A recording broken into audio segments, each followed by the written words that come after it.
Ada satu hal yang bikin Liga Indonesia musim ini terasa berbeda. Bukan cuma soal siapa yang di atas, tapi soal tidak ada klub yang benar-benar aman. Di papan atas, jarak tipis, di papan bawah satu kemenangan bisa lompat 3 peringkat. Dan di tengah kondisi seperti ini, bursa transfer Januari bukan lagi soal gaya-gayaan, tapi soal bertahan hidup.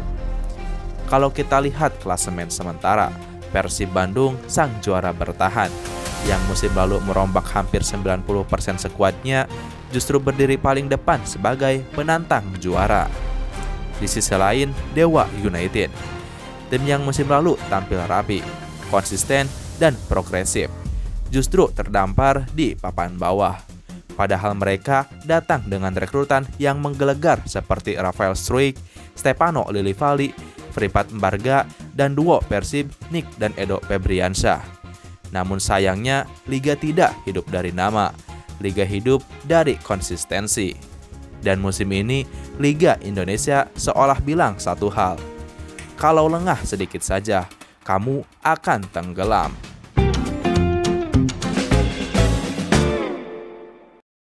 Masuk ke bursa transfer Januari, menariknya tidak semua klub memilih panik.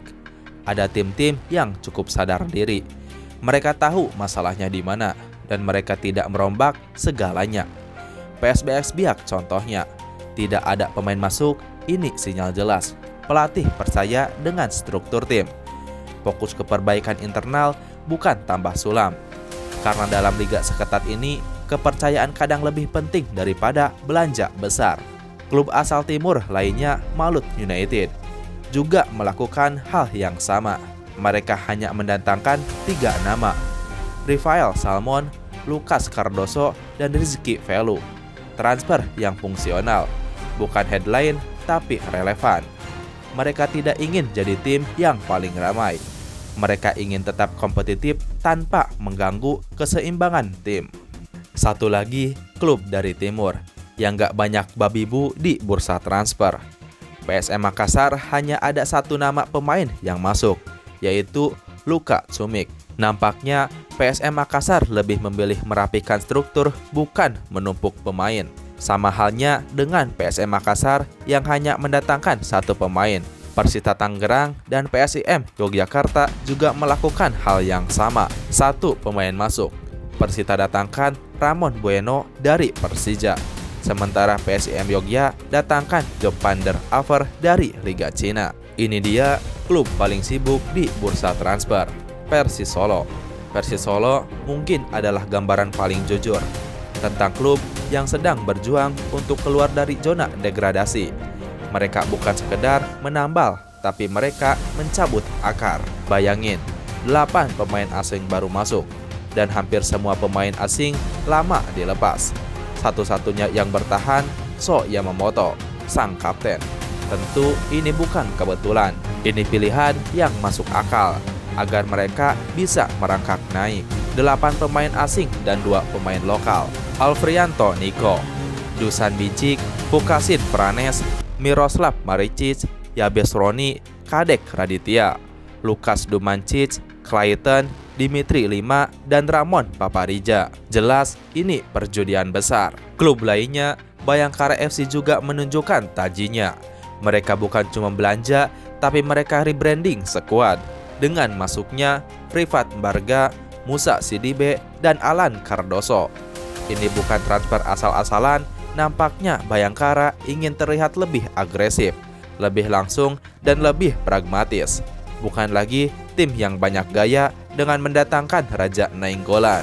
Selanjutnya, Borneo FC. Mereka jadi salah satu tim yang berada di peringkat atas, namun cukup sibuk di bursa transfer. Tapi dengan niat yang bagus, menambah tanpa merusak. Masuknya Ardi Idrus, Kayo Nunes, Koldo Obieta, dan Clayton. Ini jadi tambahan yang bagus, terutama untuk kedalaman skuad. Karena untuk pemain utama Borneo sudah punya pondasi kuat. Yang mereka lakukan kini hanya menebalkan skuad untuk menjaga napas di papan atas. Selanjutnya ada Bali United dan Madura United, yang hanya masing-masing mendatangkan 3 pemain. Bali datangkan Tepe Yachida, Yusuf Mailana, dan Diego Campos. Sementara Madura United datangkan Junior Brandao, Riquelme, dan Giovanni Numberi.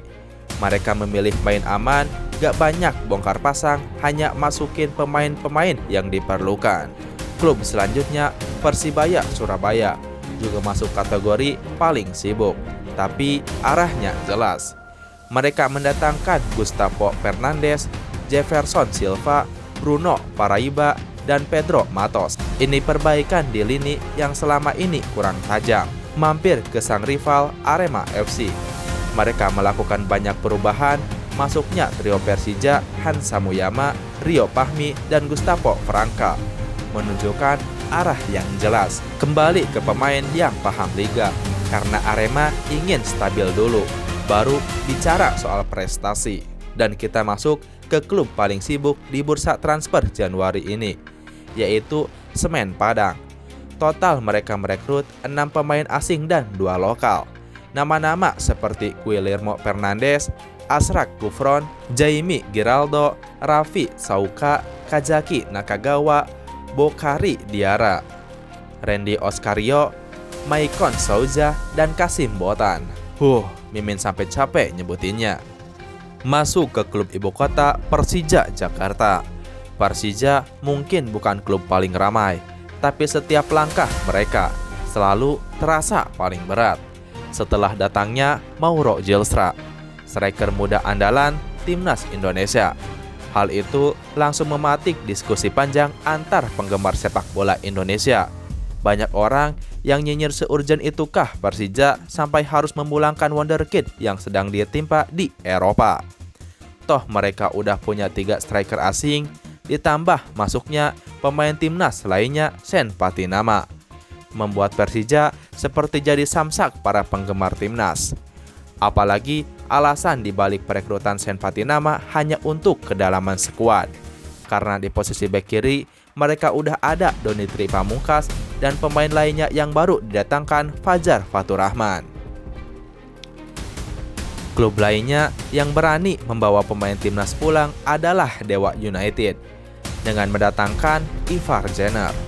Dewa United gak salah, tapi lebih ke gak punya moral. Bagi Dewa, ini adalah perekrutan jenius, pemain lokal dengan kualitas asing. Tapi buat jangka panjang ini dikencam banyak pihak, terutama fans timnas Indonesia. Dewa United datang ke bursa Januari seperti jadi tim yang kehilangan arah. Masuknya Ivar, Noah Sadawi, dan Vico Duarte adalah usaha untuk mengubah dinamika, sekaligus mengembalikan mereka ke papan atas. Dan kita masuk ke sang juara bertahan sekaligus klub yang buat jagat maya pesepak bolaan Indonesia meledak. Gak pernah terbayangkan sedikit pun ada mantan pemain PSG, sang juara Liga Champions musim lalu, datang ke Liga Indonesia. Namanya Levin Kurzawa, seorang pemain yang gak hanya elit, tapi superstar. Karena Levin Kurzawa membawa pengalaman bermain di Eropa, kedewasaan taktik, dan aura juara yang bisa ditularkan ke pemain Persib lainnya. Selain mendatangkan Kurzawa, Persib juga mendatangkan 2 pemain lainnya, Dion Mars dan Sergio Castel. Nah, itulah rekapan transfer Liga Indonesia. Kalau kita tarik garis dari awal sampai akhir, bursa transfer Januari ini bukan soal siapa yang paling kaya atau siapa paling ramai. Ini soal siapa paling paham situasi. Ada klub yang bertahan dengan revolusi, mencoba bangkit dengan perjudian, dan ada yang menjaga puncak dengan ketenangan. Liga Indonesia musim ini tidak memberi ruang untuk setengah niat. Satu kesalahan kecil, kamu turun 3 peringkat. Satu keputusan tepat, musim bisa berubah arah.